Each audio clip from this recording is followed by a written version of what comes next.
Everything is vibration. That's the first premise for understanding how the law of attraction works, because that's the biggie for most people, right? The law of attraction. The law of attraction in quantum science says that which is like will attract like upon itself.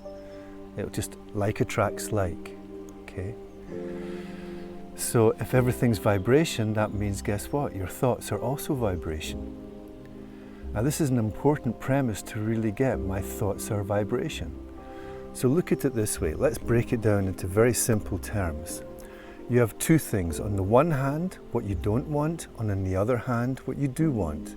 We need that contrast in order to be clear about what it is that we do want. Does that make sense?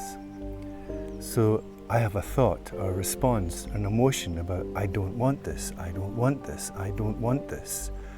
This creates a vibration that kind of goes into my field, into my aura, or into the quantum field, however you want to sense, feel, or imagine the interconnected consciousness that we all experience ourselves in. Okay, so we create this is what I don't want thought. And then that creates, or it sparks, a desire for something that I do want in contrast for that. Okay, I don't want to feel bad, I don't want to feel uncomfortable, I don't want to be alone, I don't want to be poor, I want to be rich and abundant and happy. So we start to create thought forms of what I do want. Okay? Now, what is really important is you listen to the indigenous. What the indigenous say, or what the shamans say, is like, remember to feed the right wolf, something like that. You know, which wolf are you feeding? If you feed too much the negative thought, you'll just keep getting more of that. If you keep feeding the unwanted, you'll just keep getting more of that. Does that make sense?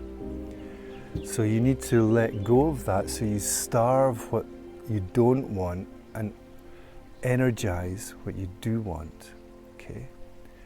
So then basically we're walking around with all these kind of little clusters of frequencies that correspond to the desires that we've created through our thought. Okay, so that's kind of the first step.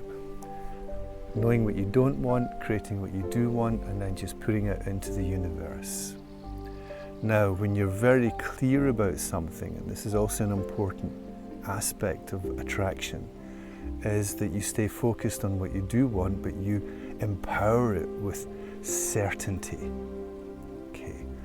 So when you become certain that I deserve this, it's coming to me, I can feel it, I know I'm going to get this, I know I'm going to achieve that or feel this way, then you're starting to align yourself on a frequency level with what it is that you want to draw into your experience. So you become a frequency match for the thought form that you've created in your quantum field. Okay. Now, the more that you align with what you want to attract, the more quickly and the more solidly it's going to manifest into your experience. Now, what can happen is that you kind of slow it down by having contrary thoughts. I want this, but I can't have it because I'm not good enough. Oh, I really want this. I want to have abundance, but I don't have a job that I will earn enough money. I want to have abundance, but well, it's not happening to me. I'm not deserving. Or there's this contradiction. Do you get what I mean? We sabotage ourselves, and that self-sabotage is very powerful because the law of attraction, the universe doesn't sit there and have some compassion for you or decide, well, no, I'm just going to ignore that negative thought. He doesn't really want that. He wants the positive stuff. We'll just give him the juice, right? The law of attraction is like gravity. It just works. Yeah? Gravity doesn't differentiate between a stone or a pillow. It just works the same way on both. And it's the same with your thoughts. Okay? So if you want to manifest something, first of all, don't contradict it. Second of all, empower it with certainty. I deserve this, it's going to happen. Even feel it as though it's even happened now. And the third step is keep your vibe high so you only attract the juice. Okay? That's just the start. There's so much more. There's so much more. I can't wait to dive into it. I can't wait to hear your experiences and how it's going for you. Let me know in the comments below. Let's manifest some great stuff. Namaste. Gasso, so much love to you. See you around.